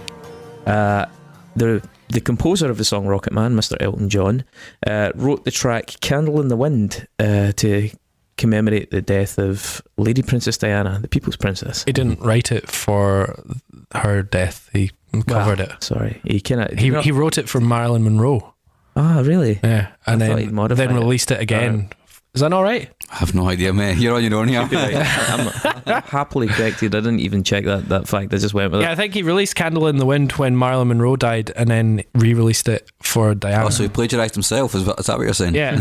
Well, Princess Diana, Lady Diana, the People's Princess, is one of the two parents of Prince Harry, the other being James Hewitt. Very obviously so. And Prince Harry trained at Sandhurst, the military academy, from the age of 19 and right up until 2006, where he was ready to go and serve, but he was actually prevented from serving in the front line. Although a lot of people roll their eyes at that, I do have to admit, having read a wee bit more about that, I can kind of see the logic, because the military folks in charge were like, well, he is immediately going to make any platoon a target. Yeah, huge. Because everybody's going to go after them to get that scalp, try and capture them, abduct them, kill them in camera, all that kind of thing. I kind of get it.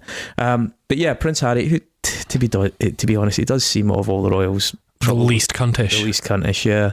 Probably because he's got a different dad. Prince Harry was in a class at Sandhurst with a young woman called Joanna Dyer. Joanna Dyer died at the age of 21. She was killed by a roadside bomb along with 3 of her colleagues and an interpreter in Basra. She's one of 41 troops actually at the time to have died in service there.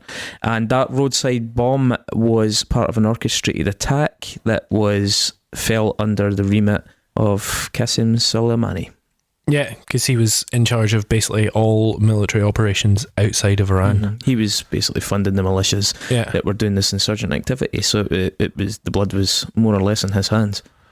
It's very interesting. Yeah, great work. It's mad looking at the relationships in the Middle East though, because he was funding people against British, but then later they were fighting against ISIS. Even now, against the groups that went mental last week were the groups that we were fighting with against ISIS. Yeah, I'd just love to see like a sort of switcheroo of who's on whose side over the last 30 years. It's the whole notion that my enemy's enemy, it's yeah, exactly folly, isn't it? Yeah. And we all got through that nexus without anybody mentioning Game of Thrones or the kind of Trump Soleimani Twitter spat that happened. Did you see that? No. Soleimani tweeted out a picture. He was one of the few Iranians to really use Twitter. Well, yeah, funnily enough, in the last sort of 8-9 years, he went from being this shadow leader to going public and having a sort of public image and a nice haircut. So he tweeted out a picture of himself in front of part of the cover of the DVD of Olympus Has Fallen, with the White House blowing up, and I don't know, the text next did something like, I'm going to do this. Yeah. Get it right up you. And Donald Trump, maybe it's coincidence, but it seems in response, tweeted out an image of himself superimposed upon the background from Game of Thrones with the Game of Thrones font saying sanctions are coming. And then in response to that, Soleimani tweeted out a photo of himself in front of a Game of Thrones picture with the response something like, I will resist you, also in the Game of Thrones font. And they had a Twitter spat. That's so mature. I would actually place money. Forget all the hundreds of thousands of people he's killed. Forget all the fucking different militias he's been funding and coordinating. I will bet you a bigger part in his murder at the hands of Trump was that the fact Twitter that spat. Pissed him off on Twitter. You know that apparently that was presented to Trump as like the most extreme example, which he obviously wasn't going to pick, so that the Pentagon could get him to take one of the more moderate options. They just threw this in to be like, right, we'll give him like 10 choices. This will be the most extreme. This will be the lightest one, and he'll go for one of the good ones in the middle. And Trump took the most extreme, and then insisted on it going ahead. Great. Didn't tell anyone. Some lad. Just fucking did it from his beach, from his fucking condo in Mar-a-Lago. We get the leaders we deserve. Apparently told... he was walking about in Mar-a-Lago telling people. Which is meant... And then Congress are like, what? Fuck that guy. Right, okay. Sorry, just to one more thing on that. Did you see they actually said on Twitter, like, you can now take this as like official proclamation, like whenever I announce something on Twitter, like, you're going to hear first, not from Congress. Like, that's basically what he said on Twitter. Which is funny though, from a legal standpoint, you can't do that. It's illegal to do that. But but also from a legal standpoint, previously he was able to resist certain prosecutions or certain actions based on the fact that Twitter was not official decree, whereas now he seems to have reversed that. So it's, if they can apply that retrospectively, he's actually incriminated himself in certain ways for previous things that he's done and said. But yeah, so I just want to get that shit out of my head right now. So let's talk about who we're going to do next week. What are we doing next week? Well, I think you should have another go, Dave, because that was quite successful. Oh, okay. Well, Happy New Year. Let's do Kate fucking Bush. And we're going to do Ariel. Wow. Ariel by Yeah. Kate Bush. So, Which I think maybe came out around the same time as you this, know, actually. Mark's going to be raging because she's famous. Yeah, I know. Yeah. Oh, how could she be underrated? Yeah. Well, to Can't be fair, She's not as underrated as Prince. yeah, Kate Bush is hugely rated by everybody. I'm sure everybody in this room, but Ariel's an interesting choice. Yeah, I just think it's a really interesting record, so it would be great to talk about Kate Pick Bush. a Nexus. The wee tubs in front of you. All right, Kate Plot Bush. twist, every single one in there is Donald Trump. Okay, so Mr. Kenny Benella has given us Justin Fletcher, also known as Mr. Tumble. So we have to get to. Cool. I think that's maybe a kids' TV person. I think that's what Is he not like got like a orange card, like an orange jumpsuit on or something? I don't know. Okay, that's not as bad. I mean, Dungarees. yeah, that's not terrible. Anyway, so Kate Bush to Mr. Tumble. Alright, that's been Deftones. Go and vote for it on the Facebook page. Tell your friends about the podcast if you like it. Happy New Year. We'll see you here this time See you next next week. Yeah. When, I don't know, what's the next thing that happens? Someone invades Poland? Is that? Yeah, that's just genuinely what happens next. Yeah. Let's look forward to that. Innit? Good night, bye. It's a pleasure, bye.